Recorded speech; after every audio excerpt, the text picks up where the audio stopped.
21 թիվում ժամն առողջությանն է, եթերում ապրենք առողջն է, բարև ձեզ, ես Տաթև Արաքելյանն եմ։ Այսօր հյուրընկալել եմ Ուրացան համալսարանական հիվանդանոցի ընդհանուր մանկաբուժության ծառայության ղեկավար, մանկաբույժ բժշկական գիտությունների թեկնածու Մարի Դարակչյանին։ Մեր շատ սիրելի բժշկուհին միշտ մեզ պատրաստակամ է իր ինֆորմացիայով, իր տեղեկություններով, իր գիտելիքներով կիսվել, ուստի շնորհակալ ենք եւս մեկ անգամ մեր տաղավարում լինելու համար եւ խոսելու ենք մեր երեխաների հավելյալ սնուցումից։ Առհասարակ երբ մենք ասում ենք Մարի Դարակչյան, ասոցացվում ենք կրծքով սնուցման հետ, բայց եկել ենք այս անգամ կարծրատիպերը կոտրելու եւ խոսելու հավելյալ սնունդից, նշելով թե երբ պետք է սկսել, ինչպես պետք է սկսել եւ որտեղից սկսել։ Շատ շնորհակալություն հրավերի համար, միշտ հաճելի է ձեր տաղավարում լինել եւ մասնավորապես ձեզ հետ։ Շնորհակալ եմ։ Կազմակերպված այս հաղորդումները արդյունավետ են, վստահ եմ նաեւ ծնողները օգտվում են այս հաղորդումների ընթացքում հնչած խորհուրդներից եւ մոտեցումներից։ Իհարկե, այո, կրծքով կերակրմանը զուգահեռ առաջին 6 ամիսների ընթացքում բացառապես կրծքով կերակրումից հետո գալիս է մի պահ, երբ երեխան պատրաստ է արդեն փորձելու հավելյալ սնունդ։ Բայց մայրիկը պատրաստ է։ Ինչու, որովհետեւ արդեն այլևս 6 ամսեկանից հետո կամ որոշակի էլեմենտներ կրծքի կաթում, որոնք որ բավարար չեն լինում աճող օրգանիզմի համար եւ թեպետ նա կարող է կալորիականության առումով բավարար աճ ապահովել երեխային, բայց օրինակ երկաթի առումով եւ որոշակի այլ մակրո-միկրոէլեմենտների առումով, որոշակի վիտամինների առումով մենք արդեն կարիք ունենք կողքից հավելյալ սննդի սկսման եւ բնականաբար ամբողջ կյանքում կրծքով կերակրումը չի շարունակվելու, երեխան մեծանում է եւ արդեն աղեստամոքսային տրակտը պատրաստ է լինում ընկալելու նոր տեսակի սնունդ, որը որ ստեղծել է մարդկությունը իր ամբողջ անցած ճանապարհի ընթացքում։ Եվ իհարկե հարցերը շատ են լինում, ինչից սկսել, ինչ տարբերակով սկսել, վախեր են լինում ալերգիաներից, տարատեսակ եւ ամեն մի փոքրիկ ցանավորում մաշկի վրա ծնողները գնահատում են որպես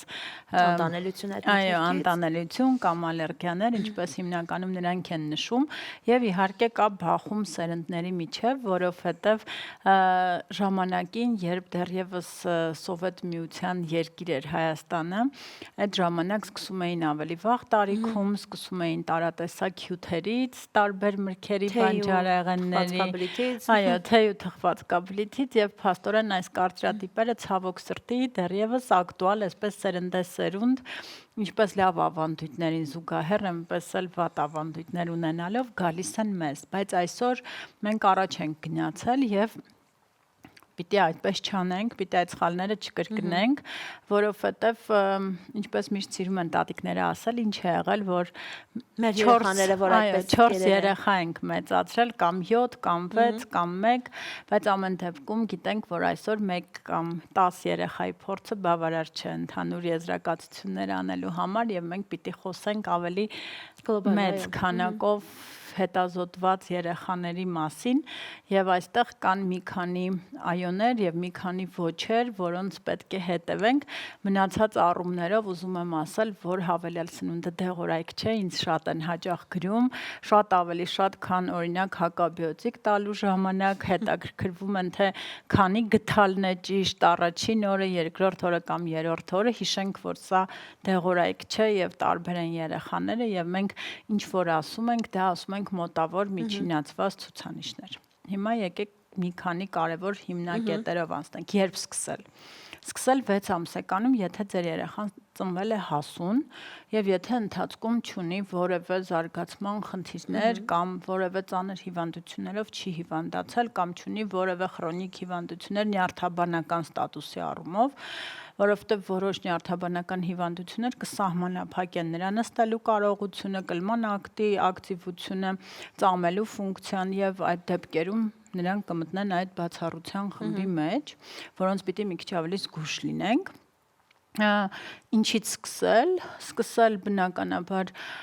բանջարեղենից կամ հացահատիկային մթերքից, ընտրությունը ծնողինն է եւ ես երբեմն ամենաոսկե տարբերակը ո՞րն է։ Ընտրության մեջ տարբերություն չկա, ինչու եմ միշտ ասում, որովհետեւ միևնույնն է 1-2 շաբաթ հետո երկուսն էլ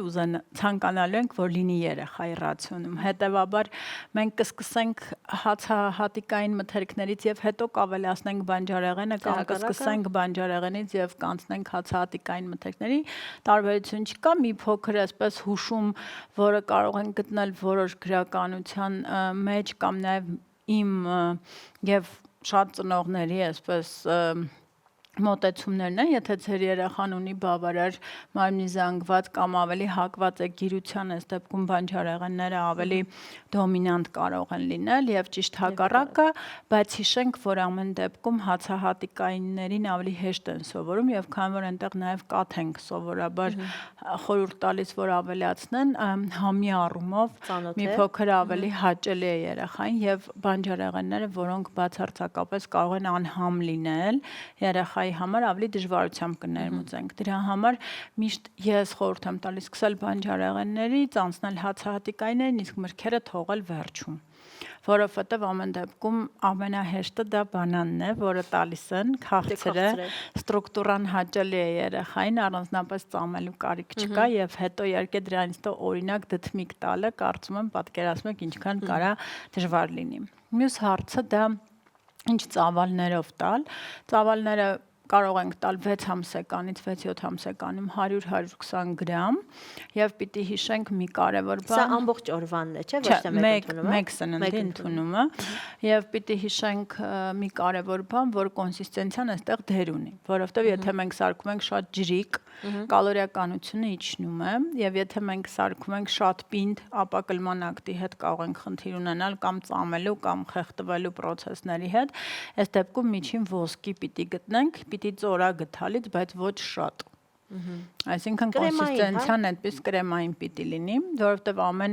քիչ ծորալուն զուգընթաց այնքան կալորիաների ավելացում ենք ունենում եւ մենք ուզում ենք, որ գոնե մեր մի գրամ սննդամթերքում լինի մոտ 1 կիլոկալորիա եւ դրա համար պիտի այդ կոնսիստենցիան պահենք։ Այսինքն ջրիկ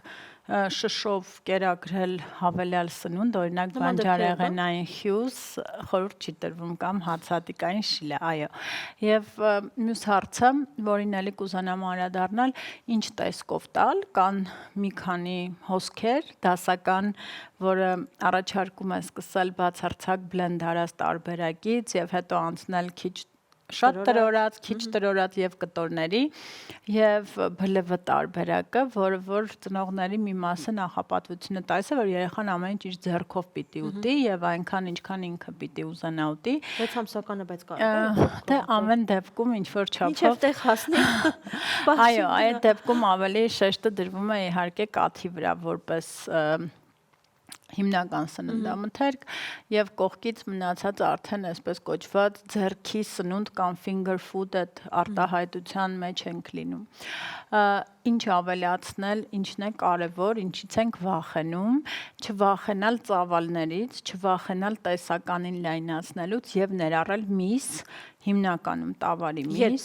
6-6.5 ամսեկանից, որովհետեւ այն ամենը ինչի կարիքը մենք ունենք, դա մսում կա։ Նաեւ չմոռանանք բուսական սպիտակուցների մասին, որը կա լոբազգիներում, սիսեր, ոսպ, ինչը կարծում եմ էլի շատ մայրեր օրինակ ռացիոնից հանում են երեխայի կամ ավելի ուշ են ներմուծում։ Ես կարծում եմ, որ 6 ամսական երեխան կարող է լոբազգիների մի քիչ ավելի ուշ կարելի է փորձել։ Սահմանը չկա հատուկ, եթե ձեր երեխան է։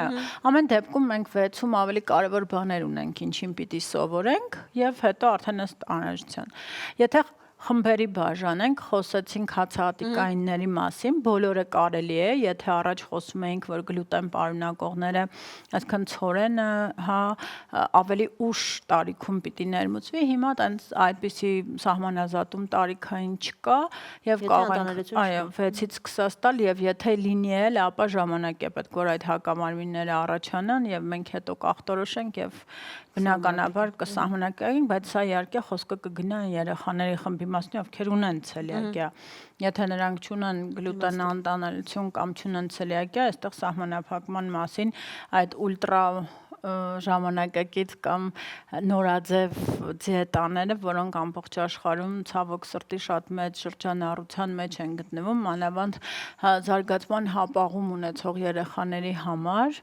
որը լրիվ առանձին թեմա է խոսալու, չեմ ուզում, որ տարածվի սովորական, անգամ զարգացման հապաղում ունեցող երեխաների համար ապացուցողականություն չկա եւ բնականաբար առողջ երեխայի ռացիոնից չեն քանելու։ Ինչն է մեր նպատակը, որ 1 տարեկանում երեխան կարողանա օգտվել ծնողների սեղանից եւ այս դեպքում հենց առողջ սեղանը կդառնա նաև ծնողների համար պարգև, որովհետև այո, հանուն երեխայի, ես շատ եմ տեսնում, որ երեխայի համար առանձին են պատրաստում սպասք, առանձին են օգտագործում, անգամ այն ամբողջ ամանները, ինչի մեջ եփում են, դա էլ են առանձնացնում, իրականում որոշակի ժամանակ հետո դա կարող է լինել ավելի դրական ազդեցություն ընտանիքի համար, առողջ սնվելու ուղղությամբ գնալու առումով, քան ճիշտ հակառակը, որովհետև միշտ հարցերը հնչում են իսկ երբ տալը օրինակ, չգիտեմ, կիսաապխտած ինչ-որ բաներ, ապխտած մսամթերք, պանիրներ եւ այլն, որ առանձնապես առողջարար չէ նաև ձեր ընտանիքի մյուս անդամների համար եւ չի կարող կազմել ձեր ընտանիքի ռացիոնի հիմնական մասը, այսինքն այստեղ երեխաները պիտի ձեզ գան սովորեցնելու առողջ սնվել, երկրորդը կարևորը միասին սնվել, որովհետև շատ հաճախ երեխայի համար նախաճաշ պատրաստում են, իրենք չեն նախաճաշում։ Այդ ընտանիքը հետագայում մեծամասամբ դեպքերում երեխան էլ է սկսելու չնախաճաշել։ Ընդհակառակը, երբ դուք հնարավորություն ունեք փոխել ձեր սովորույթը, թեպետ ասում են, որ չնախաճաշող մարդկանց համար շատ երկար տարիներ են պետք նախաճաշել սովորելու համար, եւ այստեղ ես կասեմ, որ ճիշտ ժամանակին ընթրիքը անելը եւ գիշերվա ընթացքում օրգանիզմը չծանրաբեռնելը ինքնին առավոտյան նախաճաշի պահանջ է ստեղծում։ Հետագայում եթե նայենք, այո, երբ որ մենք ավելի վաղ ենք ընտրում, առավոտյան ավելի շուտ ենք ուզում սնվել եւ հակառակը։ Եվ չունենք միջանկյալ սնունդ, ինչը սիրում ենք, հա։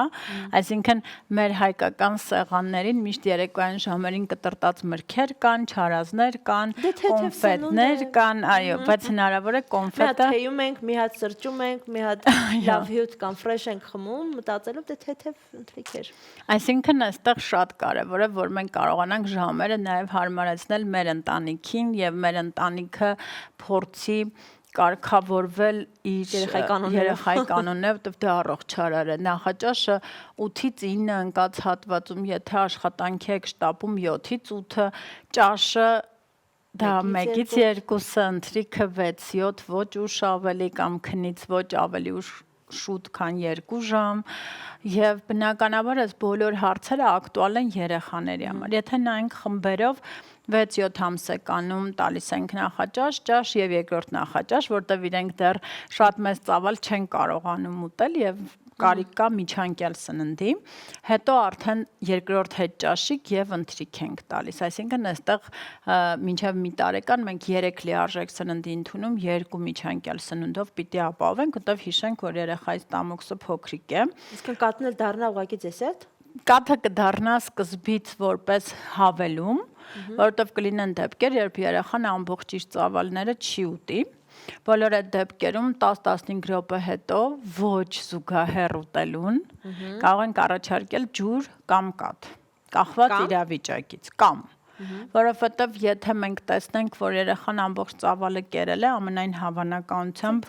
ծարավ է եւ կարող ենք ջուր առաջարկել մի փոքր ուշ չվատացնելու համար մարսողության process-ը, բայց ես գիտեմ շատ երեխաներ, որոնք ուղղակի այդ ժամանակ կուրծք են ուզում կամ կատնախառնուրդ, եթե կատնախառնուրդով են կերակրվում եւ հետաքրիր է, որ մինչեւ 6 ամսական ինձ անընդհատ գրող են մայրիկները, ովքեր ասում են, որ ջուր 6 ամսականից հետո ունեն մեկ այլ տագնապային իրավիճակ եւ երեխային առաջարկում են ջուր եւ նա չի ուզում այդ ջուրը։ Այսինքն այստեղ հետաքրիր իրավիճակ է ստեղծվում, որ իրենք գայս են համոզվելու, որ այո, առաջի 6 ամիսը ջրի կարիք չկար։ Նույնը ջուրը որ էլի հավելյալ սննդի մաս ենք իրան որպես նայում, էլ ինչ տեսակի տարբերակների մասին լսել եմ, սառացրած, հալացրած, եռացրած, հովացրած, շշով լցրած, ապարատից վերցրած, ծորակից վերցրած, իրականում մենք ուզում ենք, որ երեխան խմի անվտանգ ջուր։ Անվտանգ ջուր ենթադրաբար գալիս է մեր ծորակից։ Հուսով ենք, այո։ Ինչու չենք սիրում տալ երեխային ծորակից ջուր, որովհետև վախենում ենք ինչ-որ բռնկումներից, որ կարող տեղի ունենան, ամեն դեպքում մենք եւս կհիվանդանանք եւ կարող ենք արդեն այդ տարբերակով երեխային հիվանդությունը փոխանցել։ Այնպես որ դուք ձեր ծորակներին վստահում եք եւ եթե դուք խմում եք, կարող եք տալ ծորակից։ Եթե ոչ, ներողություն ջրի հետ կապված, որպեսզի լրացում լինի, հա, շատ մայրիկներ կարևոր չէ ինչ եղանակ է, աշխատում են երեխային գոլ ջուր տալ։ Սա վտանգավոր տենդենս է։ Ես կարծում եմ, որ գոլ ջուր մենք բոլորս խմում ենք մի դեպքում, եթե ուզում ենք փսխման ռեֆլեքս ունենանք, սառը ջրից երեխաները չեն մրսում, չեն հիվանդանում եւ իհարկե նորմալ սենյակային ջերմաստիճանի ջուրը կամ սառնարանից, եթե դուք սովորություն ունեք սառնարանային ջուր օգտագործելու, կախված էլի ընտանիքի սովորությունից, դուք կարող եք տարածել ձեր երեխայի վրա, վստահաբար եթե մի դեպք կա, երբ մենք ունենք սառը եղանակով հարուցված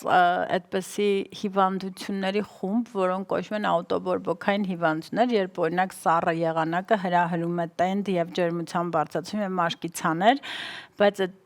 խումբ հիվանդությունները այնքան 0.0%-ներով են տարածված, մասնավորապես Հայաստանում Ես ինքս երևի այդպիսի դեպք չեմ ունեցել, բայց իրենք կան վստահաբար, միայն այդ դեպքերից դուրս մյուս դեպքերում սառը եղանակը եւ սառը ջուրը ոչ մի ազդեցություն չունի եւ կարծում եմ գոլ ջուրը այդքան էլ լավ տարբերակ չի խմելու համար, հաճելի չի, համային հատկությունները լավը չեն, բայց ինչեւէ մայրիկներին հորդորենք, որ մի փոքր գոնե սենյակային տան, ոչ թե գոլ։ Եվ իհարկե ես դեմ եմ այդ եռացրած հովացրած տարբերակներում, տվես դեպքում աղեր են գոյանում, որոնք որ առանձնապես չգիտենք ինչ պետք են թե պետք չեն եւ իհարկե այդ սառեցրած, հալեցրած տարբերակը անվտանգ է, բայց կարծում եմ գլխացավանք է մի փոքր, Հետո երեխաները կսովորի, չէ, այս վիճակին, ու երբ որ արդեն մաման իսկապես կհոգնի, իսկ մի օր դա կլինի։ Այո, իհարկե, միանշանակ։ Եվ դրա համար կարելի է, եթե ասած ոսկե միջին խանութից գնված ջուր, եթե դա ֆինանսական ծանրաբեռնվածություն չի ստեղծում ընտանիքի վրա, իդեպ ասեմ, որ հատուկ մանկական ջրերը ոչնչով չեն տարբերվում մակնանշած մեծերի ջրերի համար։ Այո, միայն միներալ ջրերը չի կարելի շատ օգտագործել եւ գազավորված, որոնք որ իհարկե երիկամի վրա հավելյալ աղային ծանրաբեռնվածության պատճառ են, իսկ գիտենք, որ մինչև մի տարեկան չի կարելի կովիկատ, մեղր եւ աղ։ Ես 4-րդ չի կարելի նել կավելացնել, դա շաքարավազն է եւ շաքարավազով պատրաստված ամեն ինչ։ Ես գիտեմ, որ տանը հիմա ինձ շատ տատիկներ, մայրիկներ, իրանք իրենց մեղավոր զգալով, այո, պիտի ինձ մեղադրեն, մասնավորապես թե կոմպոտները, որոնք պատրաստվում են, թե դրսից գնված այդ արհեստական հյութերը, որոնք շատ վատն են, եւ ինչքան գնային առումով ցածր շեմ են զբաղեցնում, այնքան վստահաբար այնտեղ բարձր շեմ զբաղեցնողներն էլ հիմնականում նույն կառուցվածքն ունեն, բայց ցածր շեմում միանշանակ մի փնտրեք բնական, այսինքն մրգահյութ, այնտեղ միանշանակ գունանյութ եւ շաքարավազ, ընդ որում շաքարավազը շատ մեծ քանակներով Եվ բնականաբար ավելորդ ասել, որ նաև այդ գազավորված ըմպելիքները քաղցր, նրանք էլ սիրելի են եւ շատ երեխաները հեշտ կարող են սովորել եւ խնդրում եմ այդ մոտեցումը չլինի, որ ասում են թե միևնույն է կյանքի ընթացքում փորձելու է, էլի բաներ կա, որ մարդիկ մեծանալուն զուգընթաց փորձում են, բայց եկեք մաքսիմալ զերծ պահենք, այո, թույլ տալով, որ երեխան ինքը ընտրի, այլ ոչ թե մենք դարձնենք նրա կյանքում դա սովորույթ։ Ասեմ, որ շաքարավազային կախվածությունը կոնկրետ լուրջ սովորույթ է։